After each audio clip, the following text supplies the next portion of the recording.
So we've been exploring the solo board gaming experience. I shared a couple of titles that I really enjoy playing. I've pushed up perspectives, tactica, reviews of those titles to my channel here under the board gaming playlist. And this led to the question, because this happens somewhat regularly, what happens if you make a mistake along the way? What happens if you kind of, I don't want to say cheat, because can you cheat playing solo? But those times when you maybe played a rule wrong, or you forgot something, or you did something for an advantage. Sidestep, do you allow yourself to take something back or do over from that perspective? Now, I think a lot depends on the game. I believe with all of my heart, as a fellow board gaming enthusiast, as someone that appreciates the time that you take to listen to these vlogs, as a fellow community member that I'd love us one day to sit down and play any type of board game, maybe one in my collection, maybe you have something. Look, we could even play virtual. From that perspective, I say that in that, being honest, I think I'm playing Mage Knight correctly. I think after all these years of playing Mage Knight, I believe it's correct. It might not fully be correct, right? I say that half in jest, but with a lot of seriousness.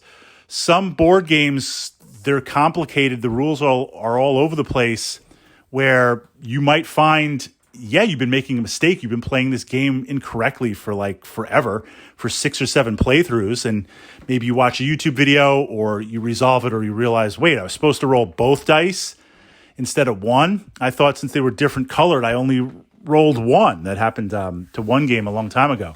I wonder why I couldn't make it out of the starting stage of the game. I was 2d10. I was cutting down on d10 plus my ability scores unless I rolled beyond legendary. No wonder I was getting punked everywhere. So I find when that happens, okay, just adjust, and now obviously moving forward, play correctly. The times where I'm playing a game, Gloomhaven would be one of these games. And I love Gloomhaven. I love Gloomy. You fight a lot of monsters, and you have a lot of different conditions that these monsters put on you, which certainly makes the game more tactical. When I'm playing solo and I'm playing multiple characters, because I want to level them up, I want to explore different things, I'm doing maintenance on not only running the monsters, but running multiple characters. It's easy to forget a condition, or have a condition, especially the elemental track, forget to do something there from that point, or just this condition was supposed to be 3 turns or 1 turn and I forgot it, or what turn it is. When that happens, yes, that could very well change the gaming experience. I did not do it consciously. As soon as I'm aware of it, I immediately enforce it. And if that means a condition expired, then it expired.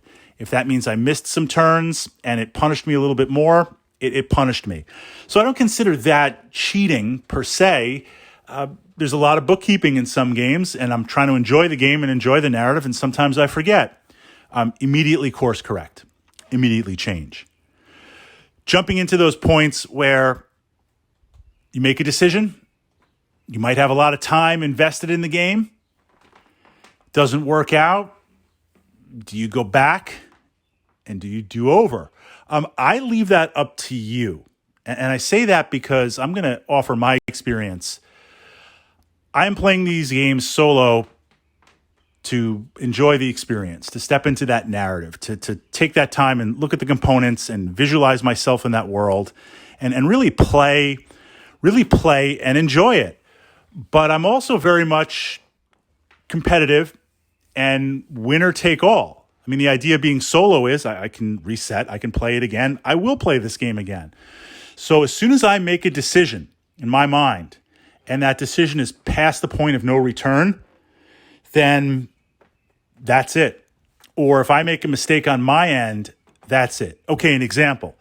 Playing Pathfinder the Adventure card game. I'm going up against certain bosses. Pathfinder the Adventure card game, the stats, the abilities of your character are a deck of cards. Various abilities, various items, various blessings, spells, and things like that. They're also your life points. So when you use these cards, you put them in a discard pile. If you take damage, you have to discard cards. If you run out of cards at any time, that character dies or you fail the adventure, depending on who you're playing. So often I'm calculating and saying, okay, I'm going to hit with the longsword. I'm going to activate the longsword for the additional, so longsword's like 1d8. I'm going to do an additional attack for another d8, put that d8 out. Do I want to put a blessing in? Do I want to burn a blessing? Give myself an extra d8 or a d10, right? I'm building the dice pool. Well, if I burn the blessing now, that is a card. I'm lowering my life pool. What other bosses do I think I'm going to fight? What other encounters? Do I save it? We all make these calculations. When I toss those dice in the dice tower and they're clinking down, I've made my decision.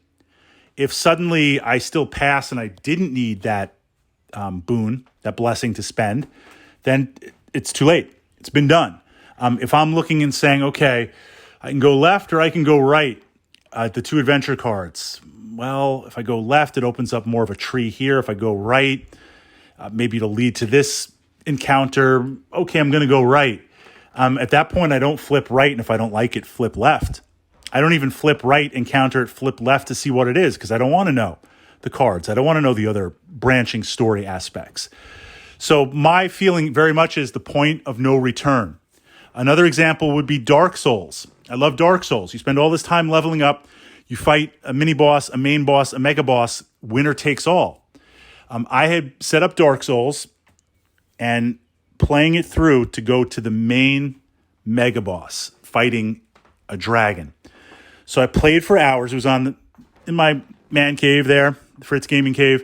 I played through the mini boss. So I don't know what's that, maybe 2.5 hours, right? This is the type of game I would set up, play for an hour here and there, play for 20 minutes here and there. It was going to be set up for a bit. And I said, well, I'm going to set it up solo, play through.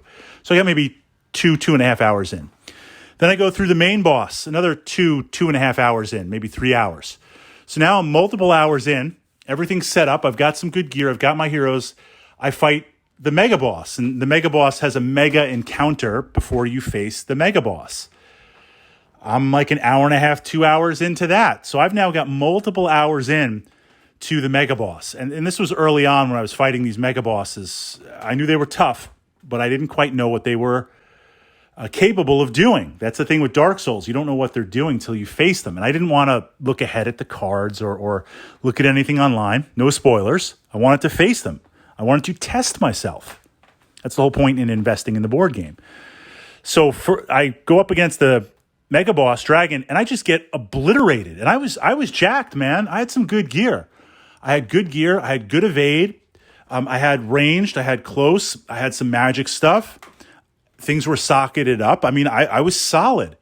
Dragon's flying. Well, I'm not going to give away what it does. I have to be careful there, right? It just destroyed me. And I was like, wow. Okay, what do you do there? The rules are you reset. You lost. You go back to the beginning and get new characters and grind through. That's what I did. I could have easily said, well, reset. Just reset my life counter, mix up the deck again, reset the dragon's health, and let's go again. And I'm not saying not to do that or if you feel you want to do that.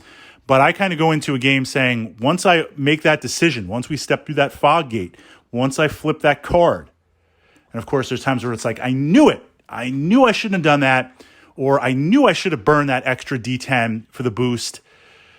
Or times where it's like, I burned that D10, I'm rolling a D8, a D8, and a D10, and I roll like a 1, 1, and a 2. So it doesn't matter what the heck I burned. I just was going to have a low roll. From those perspectives, that's how I approach playing solo in terms of rules, in terms of do-overs, in terms of decision trees.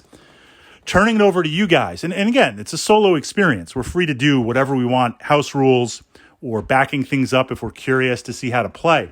I pass no judgment one way or another, but sharing how I play, the curiosity as a solo board gamer, how do you play and approach it?